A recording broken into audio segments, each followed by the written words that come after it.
ఓం శ్రీ గురుభ్యో నమ. ఓం శ్రీ మాత్రే నమ. చాతుర్గ్రహ కూటమి మకర రాశిలో 4 గ్రహాల యొక్క సంచారం.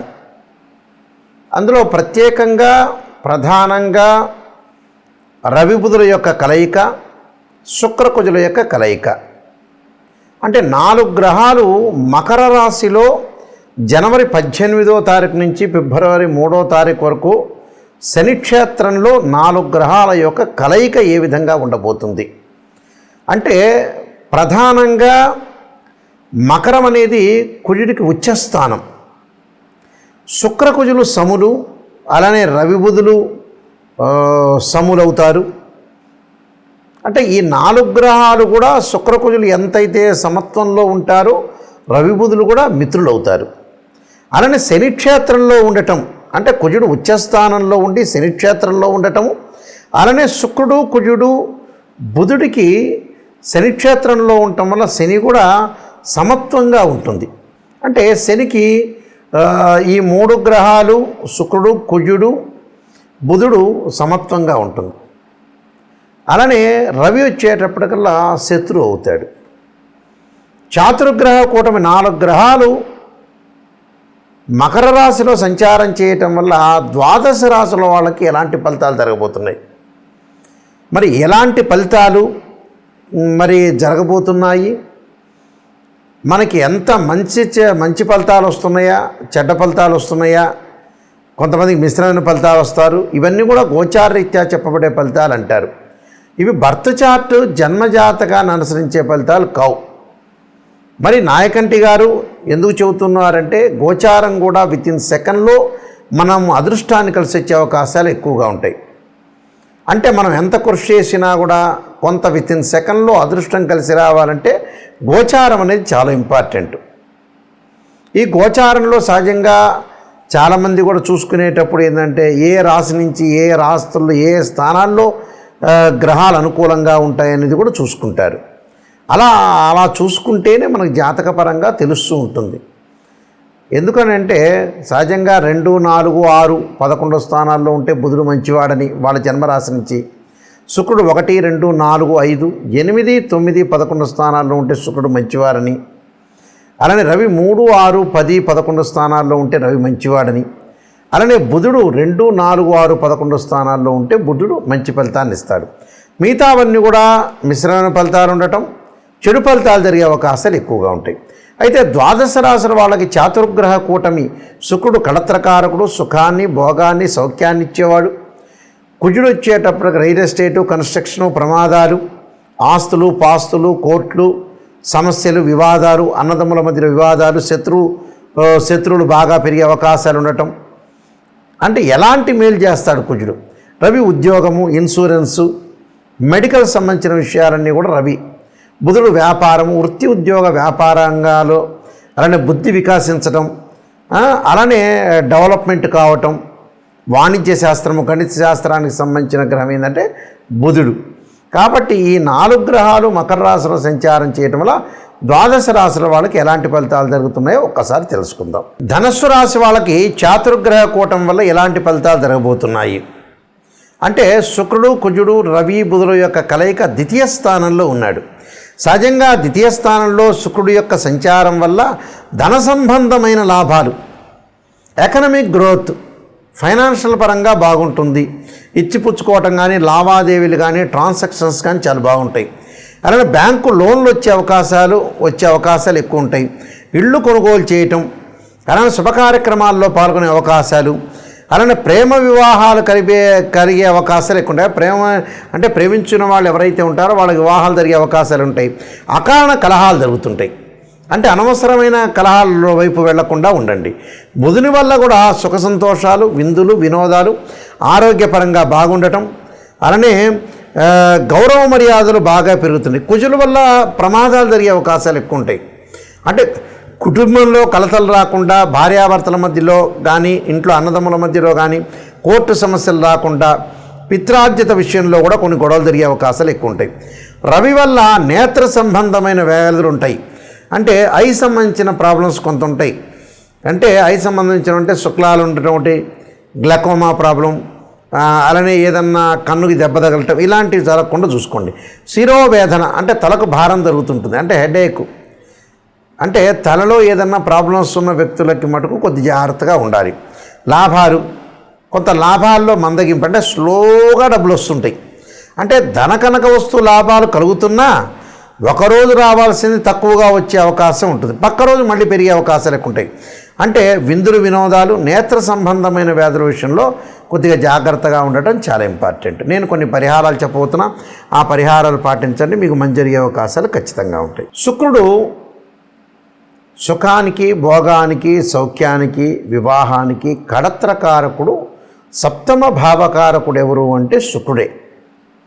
శుక్రగ్రహం ఏ విధంగా ఉండబోతుంది, శుక్రుడు వల్ల మంచి జరుగుతుందా చెడు జరుగుతుందా అనేది, శుక్రుడు కళత్రం అంటే వివాహాన్ని ఇచ్చేవాడు శుక్రుడు కాబట్టి ఎవరికైనా సరే శుక్రదోషం అనేది ఉండకూడదు. అది బర్త్ చార్ట్ను జన్మ లగ్నాన్ని అనుసరించి శుక్రదోషం ఉండకూడదు.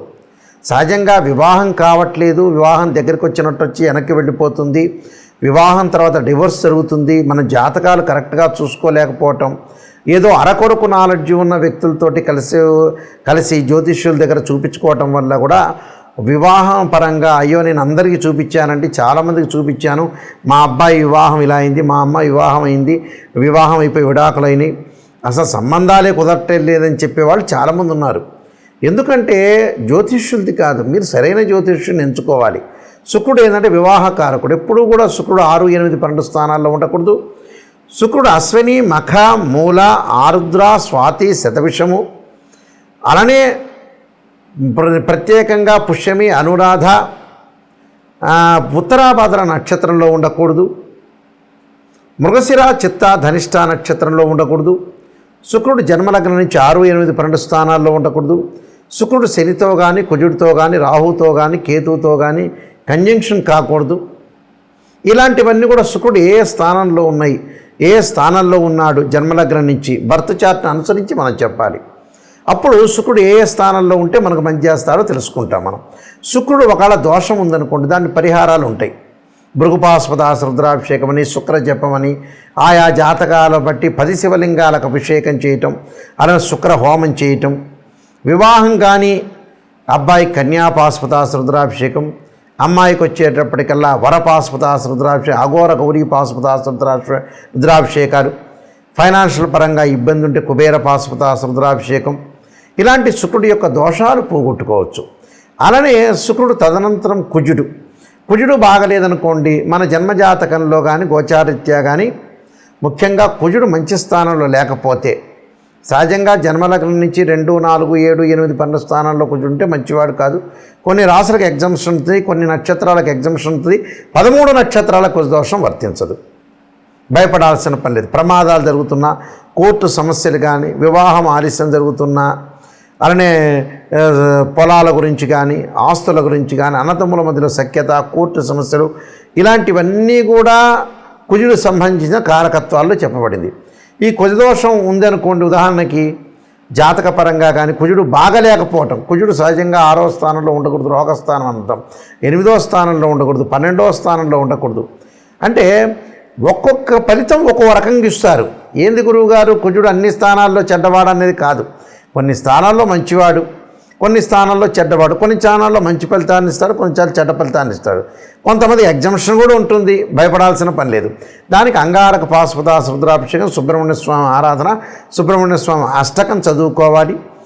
అలానే జాతకాన్ని చూసుకోవాలి, బర్త్ చార్ట్లో ఏ విధంగా ఉందో చూసుకుని మనం అనాలిసిస్ చేయాలి. ఇది ఫస్ట్ పాయింట్. అలానే బుధుడు వ్యాపార పరంగా ఉండేవాడు. వ్యాపారము, వృత్తి, ఉద్యోగ, వ్యాపార రంగాల్లో బుద్ధి వికసించడము, సరైన సమయంలో సరైన నిర్ణయం తీసుకోవడం, బుధుడి యొక్క దోషం ఉంటే కూడా అలానే బుధుడి యొక్క సంబంధించిన జపం కానీ, అలానే బుధుడికి సంబంధించిన హోమం కానీ, అలానే పాశుపతాస రుద్రాభిషేకం చేసుకోవడం చాలా మంచిది. రవి వల్ల ఏం జరగబోతుంది? రవి వల్ల ఉద్యోగంలో మార్పులు, ఆరోగ్యపరంగా ఇబ్బందులు, ఆరోగ్యం మహాభాగ్యం అంటారు. ఏ జాతకంలో అయినా సరే రవి యొక్క దోషం, జన్మలగ్నం నుంచి రవి యొక్క దోషం ఉంది అని అంటే రవిని ఆరాధన చేయాలి. ఎలాగా?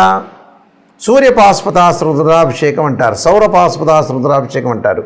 అలానే ఆరోగ్యం బాగలేదంటే ఆరోగ్యము, త్రయంబక పాశుపతాస రుద్రాభిషేకాలు, శిరోకంఠ పాశుపతాస రుద్రాభిషేకాలు ఇవి చేసుకోవాలి. రవి జపము, రవి హోమము, అంటే రవి వల్ల ప్రయోజనం కలుగుతుందని అర్థం. కాబట్టి ఇవన్నీ కూడా జీవితంలో గోచారీత్యా నిజాన్ని తెలుసుకోండి, అబద్ధపు ముసుగులో ఉండొద్దండి. ఎవరైనా నాకు కాల్ చేసేవాళ్ళు జాతకానికి నిజం తెలుసుకోవాలి, నెగిటివ్ అయినా పాజిటివ్ అయినా తెలుసుకునే వాళ్ళు మాత్రమే నాకు ఫోన్ చేయండి. అంటే అబద్ధపు ముసుగులో జాతకాన్ని చెప్పలేరు, నేను చెప్పను కూడా. అందువల్ల నేను నెంబర్ ఆఫ్ బుక్స్ రాసిన రాజమండ్రి మోహన్ పబ్లికేషన్ వాళ్ళకి కాలసర్పయోగము, కాలసర్పయోగ చంద్రిక, రాహుకేతువులు, ఛాయాగ్రహాలు, అలానే వివాహ మార్తాండము, జాతక చంద్రిక, స్వప్నశాస్త్ర ఫలదీపిక, అలానే బృహత్ పరిహార సింధు, అలానే సర్వదేవతా గోత్ర పార్ట్ 1, పార్ట్ 2, పుత్రగణపతి వ్రతము, ఇలానే ప్రిడిక్షన్ ఆఫ్ ఆస్ట్రాలజీ, ఇలాంటి నెంబర్ ఆఫ్ తెలుగు ఇంగ్లీష్లో నేను చాలా నెంబర్ ఆఫ్ బుక్స్ రాశాను. మాది వెబ్సైట్ ఉంటుంది www.nayakanti.com అని, nayakanti.in మీరు చూడొచ్చు. ప్రతిదాని కూడా సమస్య పరిష్కారం ఉంటుంది, ఆ సమస్యను మీరు బాధపడాల్సిన పని లేదు. నాయకంటి మల్లికార్జున శర్మ బుక్స్ అని కొడితే వస్తుంది మీకు.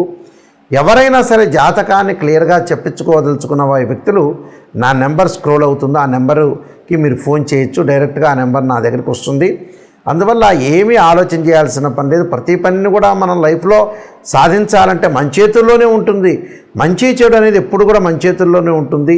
ఖచ్చితంగా జాతకాన్ని తెలుసుకొని ముందుకెళ్తే లైఫ్లో ఏ వృత్తి చేయాలి, ఎలా డెవలప్మెంట్ చెందాలి, ఫైనాన్షియల్ పరంగా ఎలాంటి ప్రాబ్లమ్స్ వస్తున్నాయి, వివాహపరంగా ఎలాంటిది, ఆరోగ్యపరంగా కానీ, కోర్టు సమస్యలు కానీ, వివాదాలు కానీ, ఆర్గ్యుమెంట్స్, ఇవన్నీ కూడా గ్రహాల యొక్క ప్రభావంతో ముడిపడి ఉన్నాయి.